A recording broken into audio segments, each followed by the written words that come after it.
Ini, bahan pertama di kuliah JST ini, Jaringan Saraf Tiruan. Jadi pada dasarnya kuliah JST ini mengambil analogi dari tubuh kita, dari otak kita, dari jaringan saraf kita.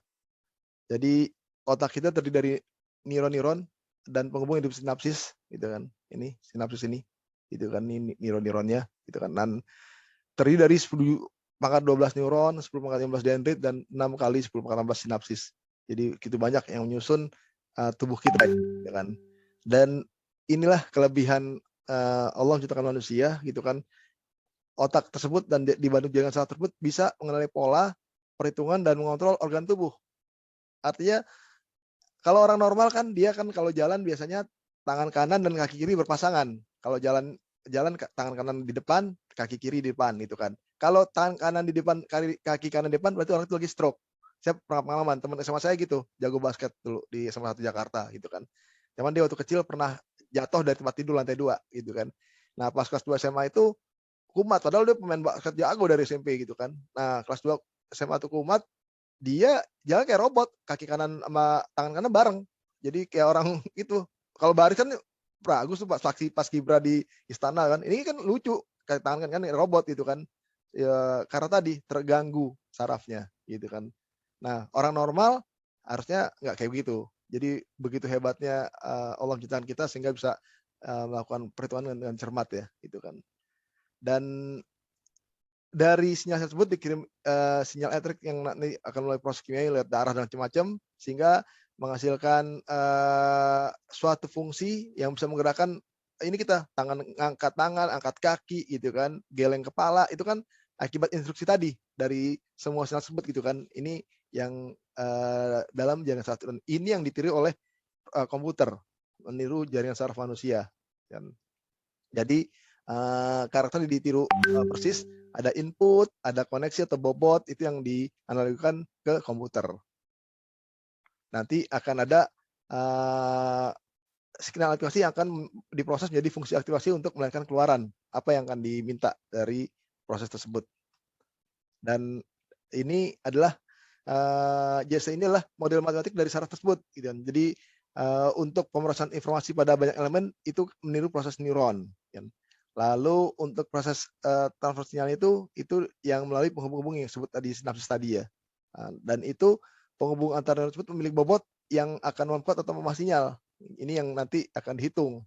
Dan untuk output nanti neuron dengan fungsi aktivasi yang melakukan penjumlahan dari input yang diterima, lalu nanti akan keluar output.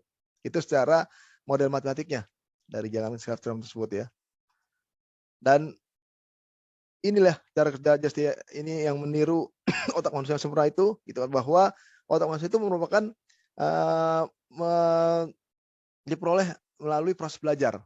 Maksudnya begini, anak kecil gitu kan mungkin ya umur 2 tahun 3 tahun, dia mungkin pertama kali dia kenal api, dia nggak tahu dipegang itu api, misalnya lilin lagi nyala dipegang, nah itu kan panas gitu kan. Nah dia walaupun masih kecil dia akan belajar, "Oh panas ini kalau saya pegang ini."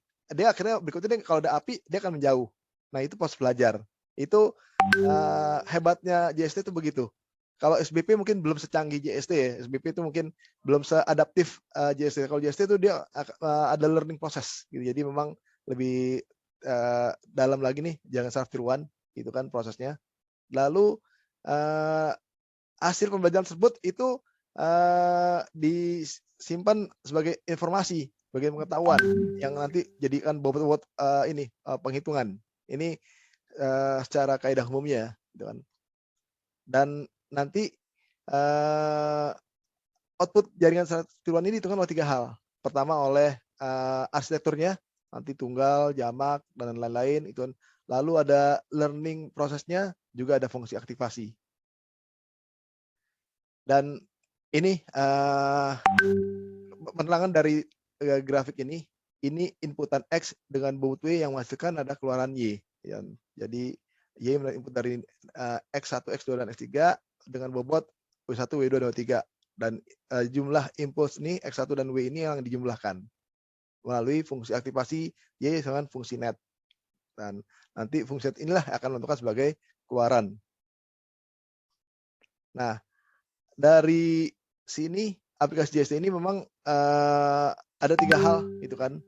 Dia melakukan pengolahan pola berupa huruf, angka, suara atau tantangan, lalu ada pengolahan proses, dan juga peramalan pola. Tadi yang sempat hadir di awal saya kasih contoh video tentang peramalan produksi juga kayak gitu. Jadi misalnya teman-teman jadi manajer di gudang gitu kan.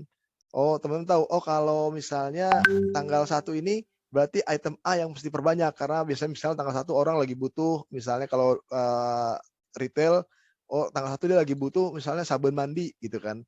Kalau tanggal 5 dia butuhnya misalnya minyak wangi. Kalau tanggal 10 misalnya dia butuh makanan, Indomie misalnya gitu kan. Nah, berdasarkan pola tersebut dipelajari buat pemesanan barang yang berikutnya. Walaupun mungkin tidak tepat, tapi kan itu akan terus jadi pola yang terus ya. Akhirnya sampai bisa menemukan pola yang tepat. Oh, berarti tiap tanggal 1 tuh harusnya sabun jumlah segini, tiap tanggal 5 minyak wangi jumlah segini dan seterusnya. Itu peramalan yang memakai ilmu tentunya, bukan peramalan kayak dukun ya. Ini metode estimasi, forecasting berdasarkan pola jaring Harfian tadi. Itu sama seperti kayak tadi anak kecil tadi, dia menggunakan informasi bahwa kalau megang lilin itu panas yang ada apinya gitu kan. Oh berarti nanti kalau ada kayak lilin lagi, dia harus bertindak, jangan dekati. Itu maksudnya forecasting tadi, itu mendekati terus. Dan ini konsep modelnya gitu kan. Jadi dari input ada bobotnya dari X1, X1, X2, W2 gitu kan. Lalu ada fungsi penjumlahan yang dimasukkan ke fungsi aktivasi sehingga akan melakukan keluaran. Ini neuron adalah unit informasi yang menjadi dasar dalam pengoperasian JST. Dia juga merupakan himpunan unit yang dihubungkan dengan jalan koneksi, suatu unit jumlah yang akan menjumlahkan input sinyal yang sudah dikaitkan bobot, juga fungsi aktivasi yang akan menentukan apakah sinyal dari neuron akan diteruskan atau tidak. Ini model neuron. Dan ada 3 lapis ini, lapisan input, lapisan tersembunyi, dan lapisan output. Ini di layar neuron. Ini untuk arsitektur yang tunggal, dan di mana ada nilai input, ada lapisan inputnya, ada matrik bobot, lapisan output tunggal. Jadi langsung inputnya 1 gitu kan, ada bobot 1, output diproses jadi keluar output gitu kan. Lain dengan yang jamak gitu kan, inputnya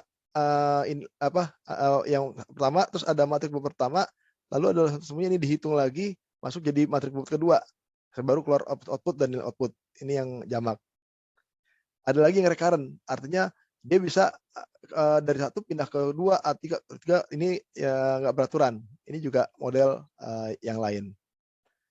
Nah, secara umum fungsi kayak begini. Jadi semua bobot dan dari input itu masuk ke summing function tersebut untuk dijumlahkan, lalu akan dimasukkan ke fungsi aktivasi sehingga akan lahir keluaran. Nah, ini dia kurang lebih yang disebut fungsi itulah Fnet sama dengan fungsi dari penjumlahan dari input kali bobot. Dan kalau ada bias, dia akan ditambahkan. Contoh gini, ini ada inputan 1 dengan bobot 1, input 2 dengan bobot 2, input 3 dan bobot 3 dan seterusnya. Nah, ternyata ada faktor lain yaitu bias gitu kan. Nah, ini yang akan dijumlahkan sebagai penambah pengurang. Juga untuk fungsi aktivasi itu dia untuk ini ada 2 acuan. Kalau fungsi netnya dia positif, dia 1. Kalau fungsi netnya negatif, dia akan -1. Ini aktivasinya ya. Jadi kalau teman-teman bikin kayak rangkaian logika, ya jadi 1 atau -1 gitu, kayak saklar lah gitu kan, on atau off misalnya gitu kan. Ini buat fungsi aktivasi. Jadi kalau misalnya di tangan kita berarti angkat atau turun misalnya gitu kan perintahnya. Nah ini contohnya gitu kan, dari gambar tadi ini X1, Y1, X2 dan diambil contoh misalnya gini, ada 2 input X1 0,7 dan X2 2,1 dan memiliki bias. Nah, bobot W1 0,5, bobot W2 min 0,3 dengan bobot bias 1,2. Tentukan keluaran neuron Y jika fungsi aktif adalah threshold bipolar. Nanti kita akan pelajari apa itu bipolar dan lain-lainnya. Tapi ini contoh soalnya. Nah, untuk penyelesaiannya adalah bias ditambah penjumlahan bobot XI kali WI. Biasnya tadi 1,2 gitu kan, sedangkan input 1 adalah 0,7 dikali bobotnya 0,5. Lalu X2 2,1 dikali bobot W2 min 0,3. dijumlahkan hasilnya 0,2 positif. Kalau positif berarti, karena itu positif maka keluar darinya adalah F0 dengan 1 gitu. Jadi kalau ini jadi saklar 1 gitu, entah on, entah apa, pokoknya ini jadi, fungsi itu output adalah 1 dari, input sekian, gitu. Itu kira-kira teman gambaran, jaringan, secara tiruan ini sebagai awal, karena nanti, akan ada beberapa threshold yang bisa akan kita pelajari lebih lanjut ya. Silakan mungkin ada yang mau bertanya atau mungkin, ada yang mau ngasih share berdasarkan pengalaman sebelumnya mungkin ada yang pernah belajar, JST juga di tempat lain, silakan juga. Silakan teman-teman.